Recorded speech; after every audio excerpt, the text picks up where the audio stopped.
Hello world, and welcome to Ctrl+Alt+Danominator. My name is Dan, and this is the device. Oh yeah, it's time. I have spent the past year with the Lenovo Yoga Tab Plus, and let me tell you, I've been looking forward to reviewing this in full ever since I got it. I have had so many interesting experiences with this thing that I don't think I could ever have with the previous tablet that I used so much, which was my Samsung Galaxy Tab S7. If you were here for the first video on this channel, you know we've been building up to this for a while, and while I do have another tablet, being my iPad over there, it doesn't get nearly as much use as my Android stuff. There is a reason I carry an Android device around with me everywhere I go. The accessibility, the options, all of the customization that makes Android is so important to me. And so my Samsung Galaxy Tab S7 allowed me to do quite a lot. Now, part of the reason for that is that it wasn't updated to the more recent versions of Android, and it literally couldn't be. But that also came with some other trade-offs, being the age of the tablet itself. The thing was getting pretty old, and so as you all know, when I started this channel, I was reviewing the Samsung Galaxy Tab S7 partially as an introductory video to what this channel could be, but also because I was about to get a new tablet. I didn't want it to be Samsung this time. I wanted to move away from One UI. I wanted to try a more basic flavor of Android and just see what that would allow me to do, to see if it would give me more options and see what other kind of skins and even unique features could be added from another company doing an Android tablet for themselves. Not only that, I was looking for the best value tablet, which, I'm not gonna lie, is getting pretty hard to find these days. If you walk into any old Best Buy nowadays and you go over to the Samsung section, which is usually right in the forefront of the store, you will find tablets that range anywhere from $900 to sometimes over $1,000. You can get budget ones for sure, but they're not going to give you that flagship performance that most of us power users need. And these tablets are way too much for what you're getting, in my opinion. Don't get me wrong, you get a stylus included with them, and I would argue the S Pen is probably still the best Android stylus that I have used personally, but that's all you get. You don't get a keyboard, you don't get a kickstand, you don't get a case, you don't get anything. Actually, you don't even get a charging brick anymore most of the time. Nobody really wants to sell devices and give you any extra goodies anymore. They've been pulling away on that very slowly to the point where you're basically getting nothing. You just have to buy everything else that you need. And don't get me wrong, for tech nerds like me, we got cables and chargers and stuff already for sure, but when it comes to getting a keyboard and a kickstand and a mouse or a trackpad, it's, oh gosh, you end up doing shopping for your shopping. You have to get accessories with your device. And this tablet is the only one I've seen in the past, I think, 5 years that has spit in the face of this idea. It comes with literally everything you need. Just so everybody knows this up front, when you buy this device, which is $700 or less, you are getting the tablet, you are getting a kickstand, you are getting a keyboard, you are getting a pen, you are getting the charging cable, you are getting the adapter, and in my case, because I imported this thing, it was also included with a mouse. I am not kidding. This value that I got for less than 600 bucks on eBay got me all of this. That doesn't happen anymore.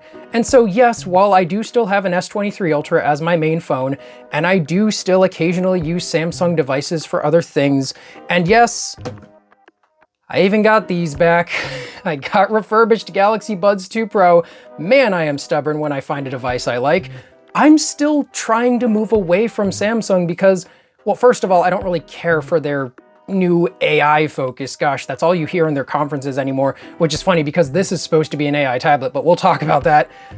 I still don't feel much of a pull to Samsung anymore. I want to try new experiences, and this was like the entire thesis for that.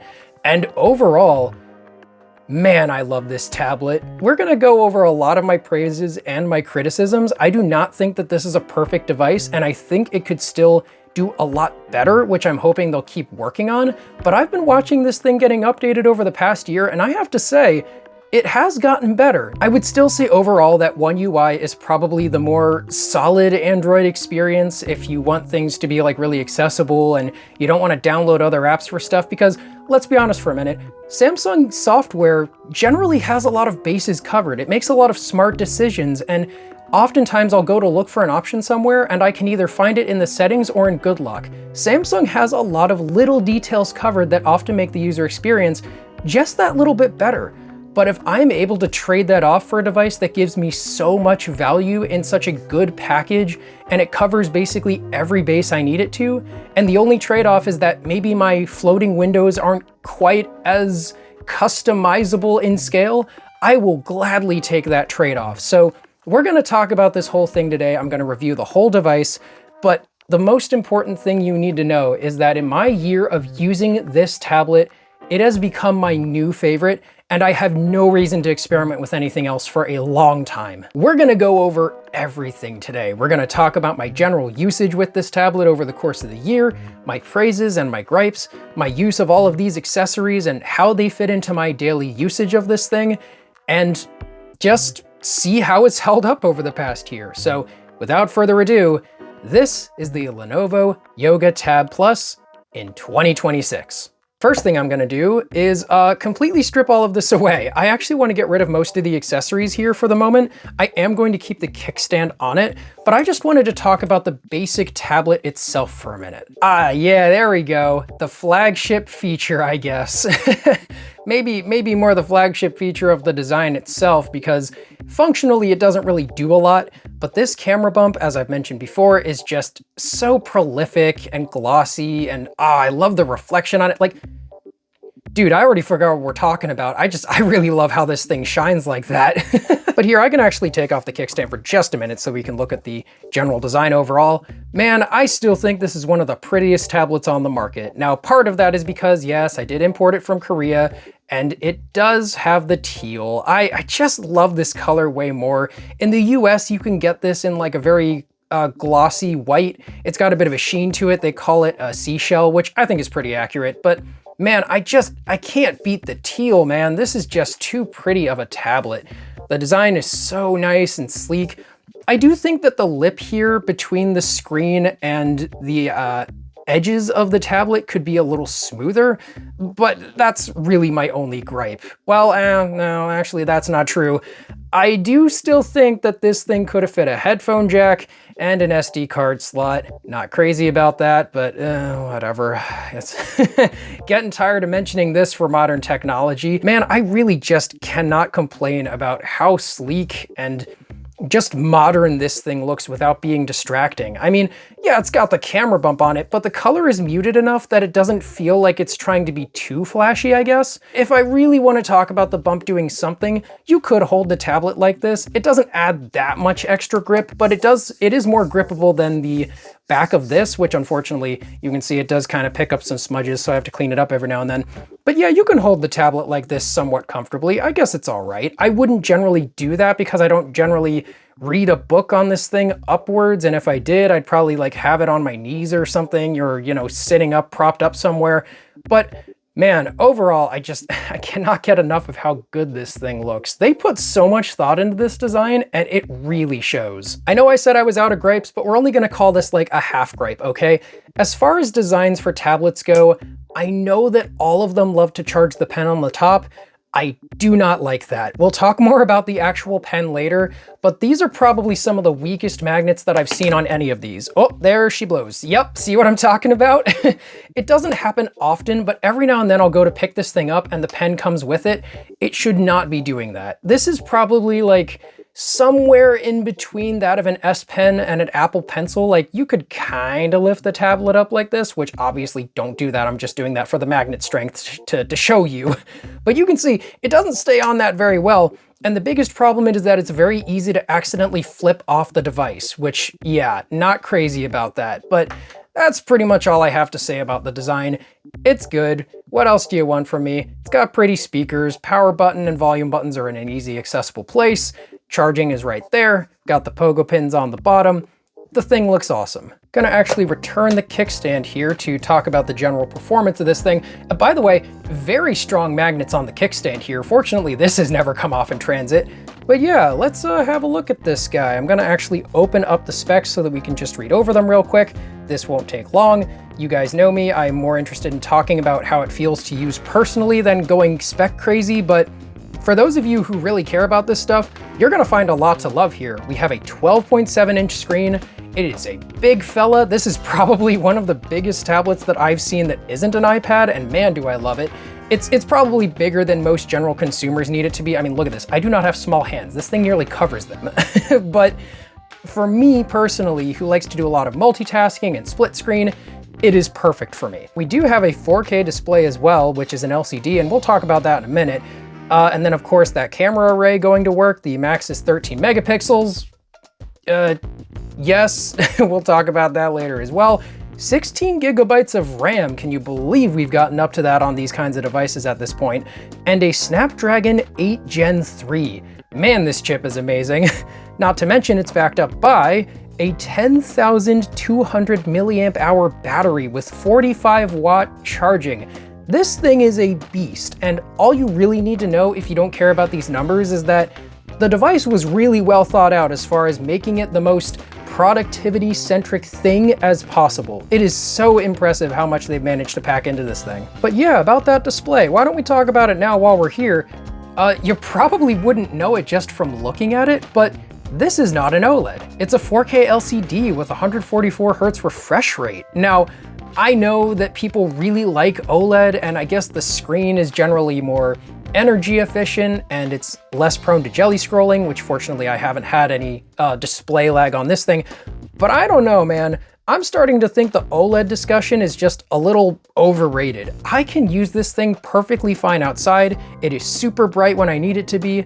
It is perfect. I seriously do not have any problems with it. I generally have it set to be at 120 Hertz, or I believe it's on like the smart, intelligent, adaptive thing, and I've never had to worry about the battery with it. So I don't know, man. Maybe they decided to omit OLED from this thing so that they could bundle other accessories with the tablet and keep costs down. And if that is the case for whatever reason, man, I am glad they did it, because I seriously do not have any problems with this display.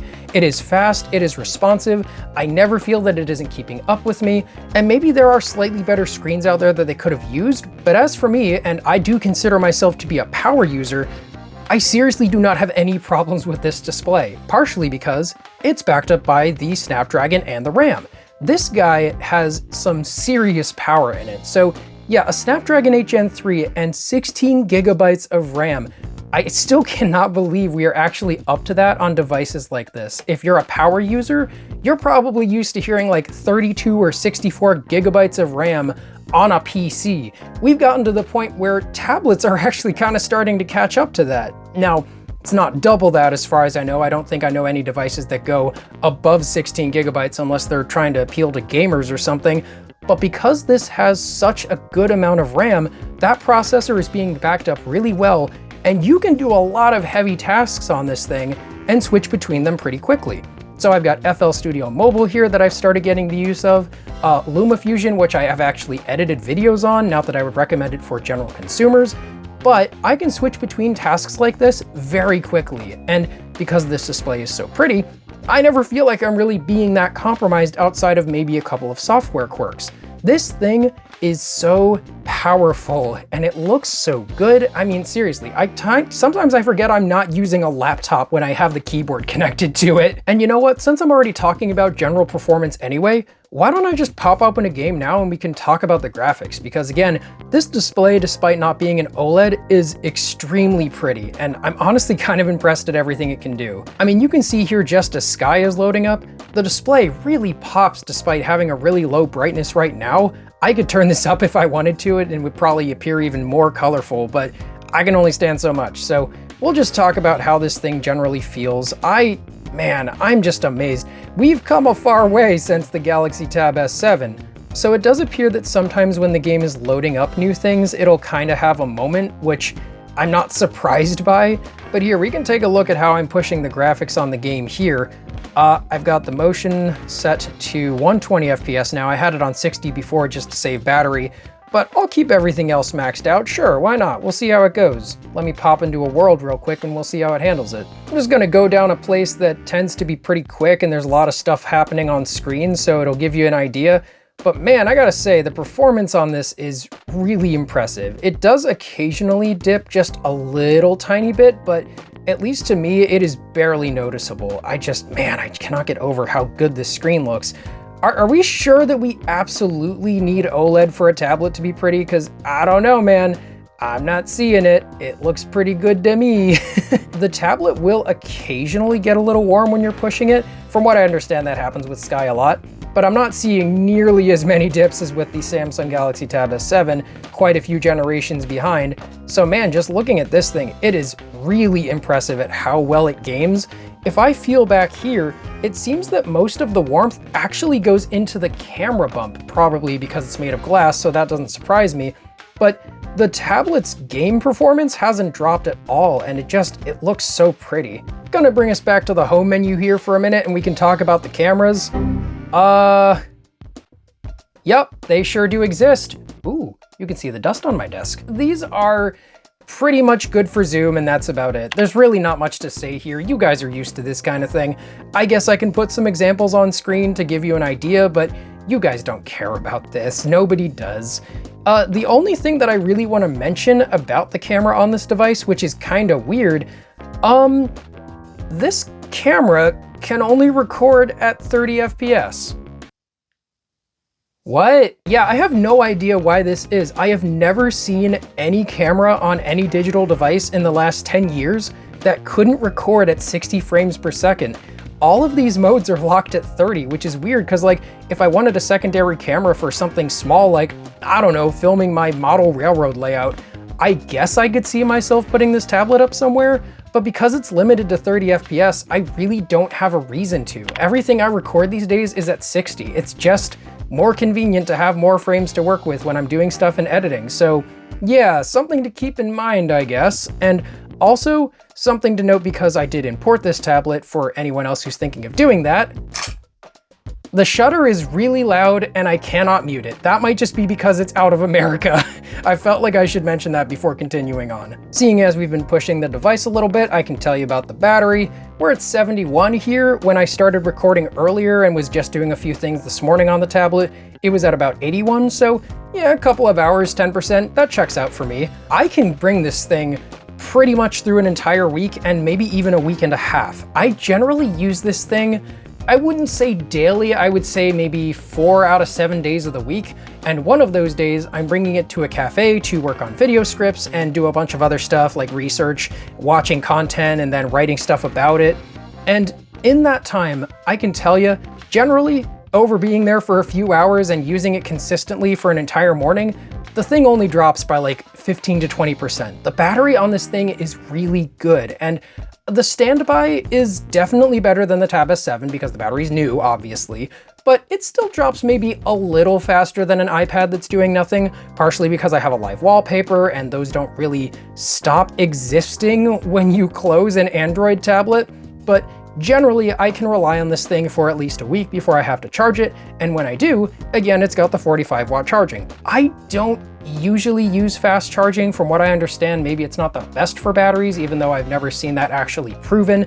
But overall, I don't have to charge this thing much, and again, the charging brick comes with the device when you get it, so you could just stuff it in a bag with all your other stuff, and you don't have to buy anything else. So if you really need power on the go, it's not hard to get it. Why don't we do a little display and audio combo here next? I'm gonna pull up YouTube and we can visit our friend Shane Craig here, who makes some incredible tech coverage. In case you don't know him, well, yeah, he's the reason I have this thing. But anyway, pretty good looking screen. Z Fold 8, but not just the 8, the wider version of the Z Fold 8.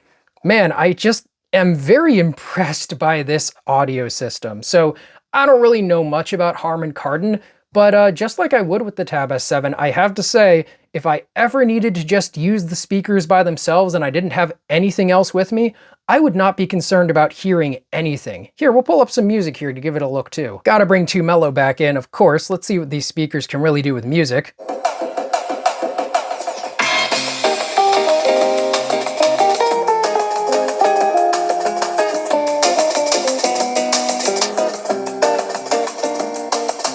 I am consistently impressed by what these speakers are able to just do, and I think it kind of proves that this speaker setup is probably the best for tablets.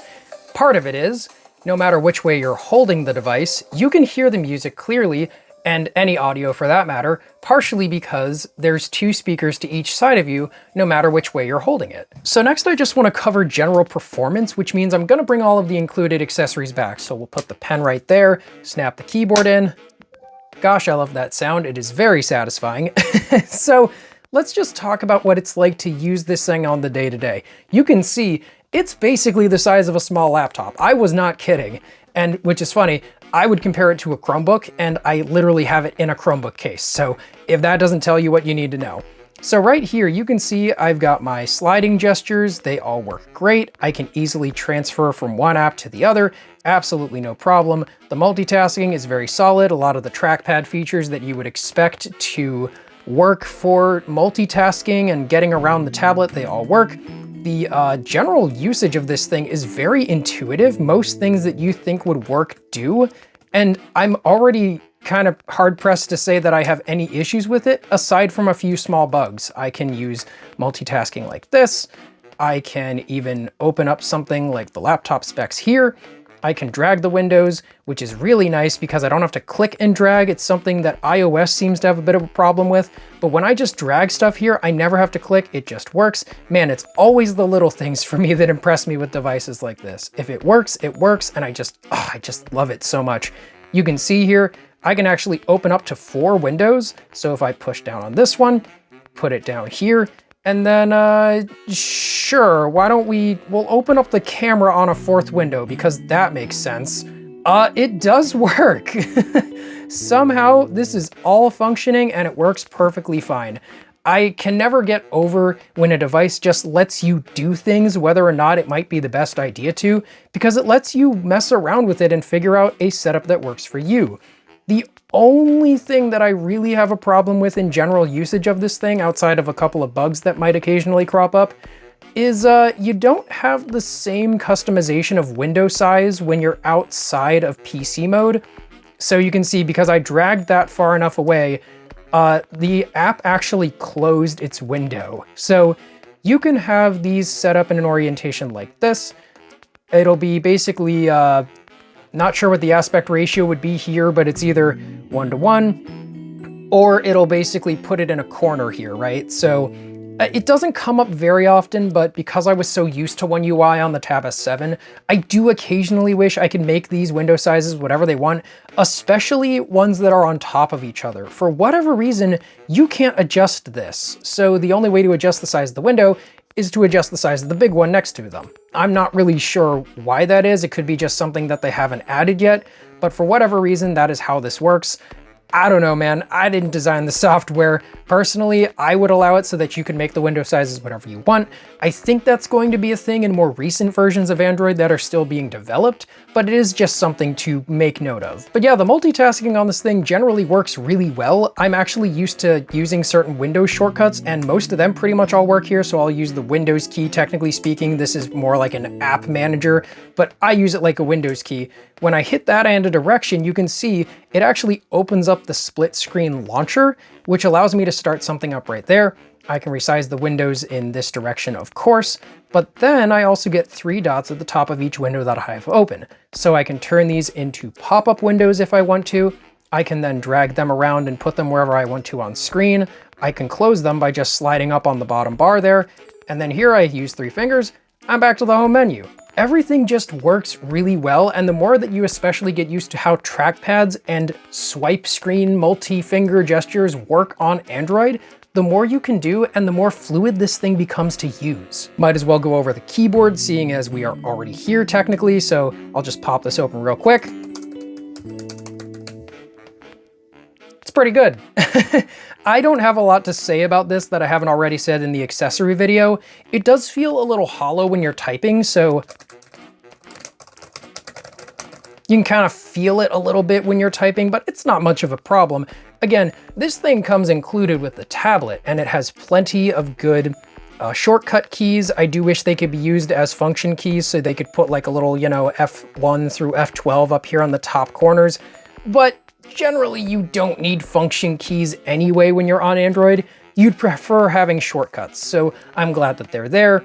Obviously, this is in Korean partially because I got the tablet imported, but they do make American versions of this keyboard. I just haven't bothered purchasing one because I have the keys to go to from Logitech. Weirdly enough, it's the trackpad that I have a problem with. So here, I'm gonna bring up my Logitech Casa Touch, which is part of that Logitech Casa case thing that I'm gonna be doing a review of eventually. I really like this trackpad for the most part. I've become kind of obsessed with portable trackpads, even though there's not that many options. This thing is great, man. So here, if I use my multi-finger gestures, everything works great. I can switch apps really quickly and fluidly. It all works amazingly. And you can see here when I go to open an app, it is instantaneous. The sliding is super quick. Everything works as intended. Tap to click works. Why am I bringing this up? This trackpad lags. Now, I'm not talking about just lagging it for general use. You can see how quickly it moves. And when I go to click on something, it works fine. The weirdest thing, and I do not understand why this is when you're tapping something. There's a bit of a delay. So here, check this out. So I'm gonna close this, open, open. You see how it's slower when you're tapping. I have no idea why this is, which is even weirder because if I go here to home, tap, click, tap, you see how it's like instantaneous, right? Not on this. I really don't know why. Clicking is the same speed, but for some reason tapping is not. I have no idea if this is like a software bug or if it's waiting for some kind of gesture to happen on the trackpad, but here's the thing. All of the multitasking gestures that work on this trackpad also work on this one, so I don't think it can be that. It's gotta be something specific to the trackpad that's included with this keyboard pack. It's weird. Again, this doesn't come up very often, but someone like me who likes to move around really quickly, every now and then that does get on my nerves, so I felt the need to mention it, sorry. Gonna put this away because next we are going to talk about the stylus. You know what? I thought I was gonna have more to say about this thing, but I really don't. It's a good stylus. It does what you need it to. It is very quick and responsive, just like the keyboard and the trackpad, but there are a couple of weird things about it. It's supposed to have some really cool features, and I wish I could say that I use them more, but honestly, they've kind of become more of a nuisance than anything else, except in a very few specific cases. The biggest thing that you need to know, though, is that this thing functions as a stylus perfectly fine. It is very quick. You can do the handwriting on it if you want to, even though that's really not my style. It's actually something I generally prefer to have off. But as a stylus, it does everything I need it to do. It is not limited like an Apple Pencil, so you can still do general navigation with it. I never understand why they never allow that on the Apple Pencil. It bothers me a lot. When I have a stylus, it means I want it as a substitute for my finger, which means I want it to be able to do everything. I want it to do navigation, I want it to do drawing, I want it to do tapping and sliding and everything. For some reason, Apple Pencil just restricts the use of multitasking features and gestures and stuff like that when you're using their pen. Not on this guy. It's just like the S Pen. It's very fast. There is one way that it differs from the S Pen though. There is no button. And that's where this side of the pen comes in. I brought open the settings here so that you guys can see all of the stuff that this pen is supposed to be able to do. It has a lot of features, and actually it's funny, you can open an app by swiping from the lower right corners of the screen, which is ripped wholesale from Apple Pencil, but not that it really matters. Everything here that you need to work works, and one of the things that I do like about it is it has this kind of haptic feedback on the inside, so when you're writing, it has this kind of vibration to it. This doesn't come up as often as you think it would. It's really only for drawing apps, but when you are drawing, it does feel kind of nice. The problem is that this is really the only place it's actually useful. So when I saw advertisements for the Tab Plus, I was really interested in what the pen was going to be able to do because it has this, I guess, strip that can recognize when you're sliding up and down on it. And that was supposed to be able to copy and paste text, which sounds really useful, but here's the thing. When you're typing, Ctrl+V and C are right here. You really don't need this unless you're a really avid handwriter, I guess. And here's the thing, I also hold pens like this. I don't know if that's normal or not, but it's kind of hard to activate this section right here. It doesn't feel natural when you're in the middle of handwriting, unfortunately. So as much as I did want to make use of this, no, I don't bother. There's also double tapping for changing tools in certain applications, but I'm pretty sure it's only the ones that support it, and those are mostly the ones made by Lenovo. So unfortunately, I don't really get any use out of the extra features of the pen. However, let's remember something. This is bundled with the tablet. So even if you can't make use of any more of these features, just having a stylus that works as well as it doesn't really matter. I didn't pay extra for this thing. So again, while it is not perfect, and I think the biggest flaw of it is those magnets up top there, I still love this stylus. And again, the fact that these two come with the device, it adds so much value. Sorry, I'm starting to sound like Steve Ballmer here. It's an incredible value! I'll talk about the mouse here too. I guess there's a chance that some people will get this. It's fine. I don't think it's especially impressive. The clicking does feel kind of cheap. The scroll wheel is probably the worst part of it because it goes in increments only, and this wheel just feels super cheap, especially. It can't click to the left or right, so it's literally only up and down. And I don't know. I mean, it works perfectly fine, but generally when I'm on Android, I prefer to have the multitasking gestures available to me, and this thing really doesn't allow for that. Now, right-clicking does work surprisingly well, I must say.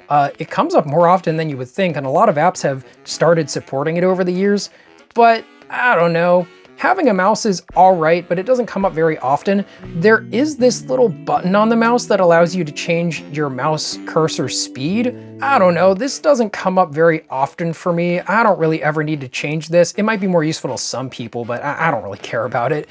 We do have forward and back here, which can be used especially on web browsing. Yeah, that's really it. You can't customize anything about the mouse as far as I remember, so yeah, this thing is just okay. If it comes with your tablet, then it's certainly not a problem. And again, man, hey, look at that. All the colors are matching together. Man, this is such a cool package when you have it all out at once. It is certainly not a bad mouse if you need one. And again, if it comes with your tablet, then you literally have nothing to lose by having it on you. But I don't know, it just kind of exists otherwise. You can use it with two devices, so it has two Bluetooth connections, and you can also use it wired. So I actually have this paired to my phone as well in case I ever feel like using a mouse on it. But otherwise, sorry, nothing noteworthy. If it comes with your device, cool. Don't buy it separately, it's way overpriced. But for better or for worse, now we've got the entire entourage out. So we've got the keyboard, the trackpad, the mouse, the pen. I mean, this thing basically is just a laptop right now, so you know what that means. Boop. Time to check out the PC mode, and oh, cool, the live wallpaper carried over. Huh. It didn't used to do that. Maybe that was fixed in an update too. Nice. So yeah, we've got an entire PC mode on this thing, which this was the most interesting part to me when I learned that this thing had a potential competitor to Samsung DeX. Now, I know that Android has had this desktop mode, and this is basically just a skin of that, but I haven't really seen a lot of other companies really try to push for this, so I wanted to see what it could do. You know what? It's not the most impressive in the world, but it certainly does floating windows, and they are more customizable than you would find normally, so I certainly can't complain. Alt-tabbing works just fine, although it's not as immediate as I would like it to be. It does seem like there's a little bit of delay, and I really don't know why. And now you can see occasionally there's a bit of weirdness when you're moving stuff around. Sometimes windows will disappear and then come back later. I have to say that it is not the most impressive, but it certainly does what I need it to. Now, I have actually used this at the cafe I write scripts on fairly often, and it doesn't come up very frequently, but every now and then there is a time where I want my apps to not exactly be split this way, and I don't want it to be like 1 and 3, you know what I'm saying? So having these being resizable, and again, this screen is very nice and big. If it's close to me, I can see everything, no problem. This is a pretty good multitasker. You can have a lot of applications open at once, and I can't think of much more to say about it because unfortunately there's not really many features that aren't just expected from a PC mode at this point. But yeah, this works pretty well, and I'm really glad it's here. While we're here, I might as well mention, and perhaps this is something I could show off in a future video with a different camera setup, but this thing does actually support USB-C out. So you can have the regular Android mode on the bottom screen and a PC mode up top. It's a little buggy. I'm not gonna lie to you, it's not the most impressive thing I've seen. It does occasionally crash or sometimes lag a little bit. I don't know, I think they need to optimize it a little better. And this is something I need to mention about the tablet in general. It does occasionally have a random bug about it, but we'll get back to that in a second. What you need to know is that you can use USB-C to do almost anything on this device. You can connect a hard drive, you can connect a mouse, you can connect an SD card with an SD card reader, you can connect an external display. I've used multiple hubs on this thing and they all worked.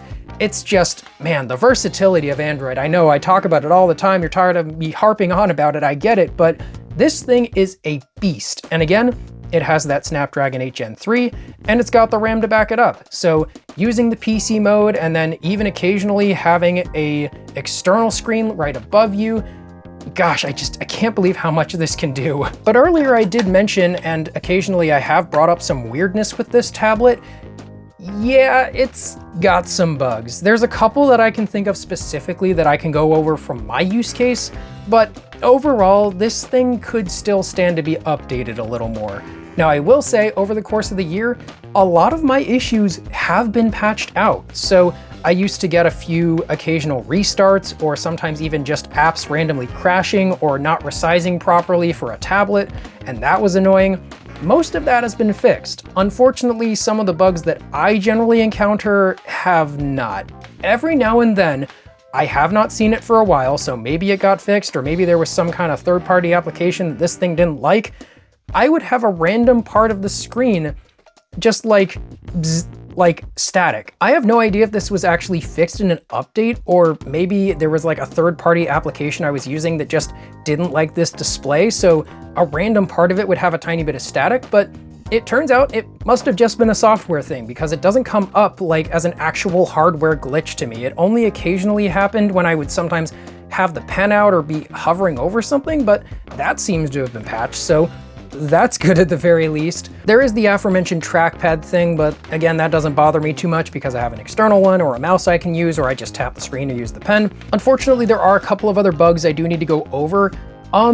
This thing hates live wallpapers for some reason. You can see it's working perfectly fine now, but for some reason, when I leave this thing alone for a couple of days, if I don't need it for a bit, the live wallpapers on it will often just crash, and I've never had this happen before. Android generally loves live wallpapers now. I don't really know what is causing this, but it's just kind of annoying when I have to set up the wallpaper again and just leave it be and hope that it doesn't change. I mean, whatever, right? I can just put a regular wallpaper on this, but I don't know, it's one of the fun little quirks of Android that you can have something like this and it's fun, right? I like Android to be fun, so it's just kind of strange when no other Android device I've used has ever had this issue, so I did feel the need to bring it up. The only other thing I really feel like I have to say something about is that the PC mode and by extension, having a secondary display plugged into this thing, it still needs a little work. I have occasionally had an issue where apps will crash, or they don't resize properly, or something just kind of has to quit and restart when using the PC mode. It doesn't come up very often, and I mean, I can still work with it, right? But it's when the minor inconveniences happen that it disrupts something that Samsung DeX generally never did. So I just feel like I have to say that. But again, this is a basically brand new thing for Lenovo. They never used to do stuff like this. This is their first, like, quote unquote, premium tablet. And if these are the only bugs that I'm having after a year of software updates, and again, this thing came out pretty recently, it's only really been over a year by this point, I can't say that that's really much of a bad thing. So it does seem that they're addressing some of the bugs that I had at launch. I have not had the display flickering in a long time.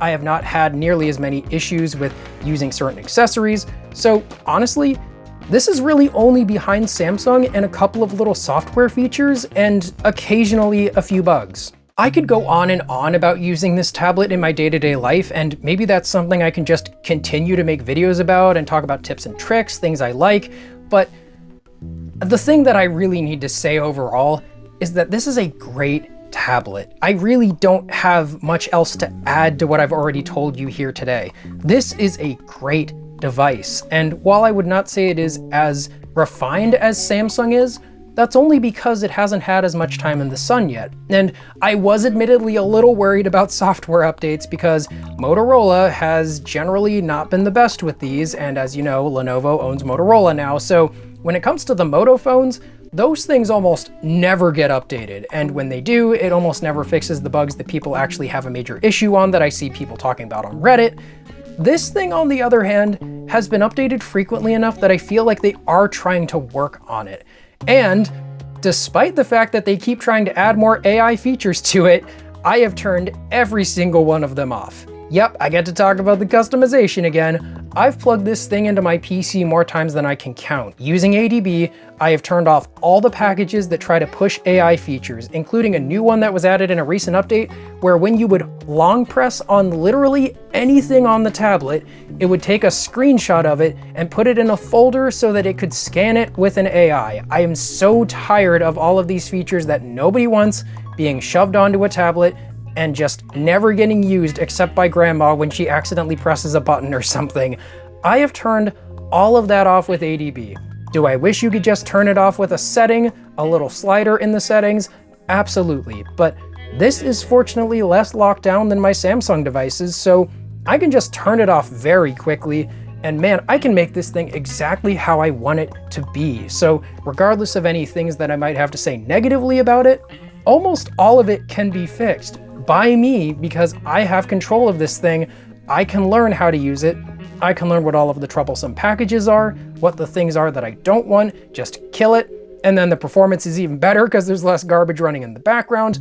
Man, I really like this tablet. And that is honestly the biggest takeaway from all of this. Lenovo, while they did not make a perfect product, they made a good one, and they made a value one. I am just so impressed that all of this is less than $700 now. I actually popped open the Lenovo website today. This is more like $500 now. And again, putting the mouse aside, you get all of this together in one massive productivity machine that does so much for you. So many web apps work just fine. All of my Android applications work on it, of course, even the high power ones.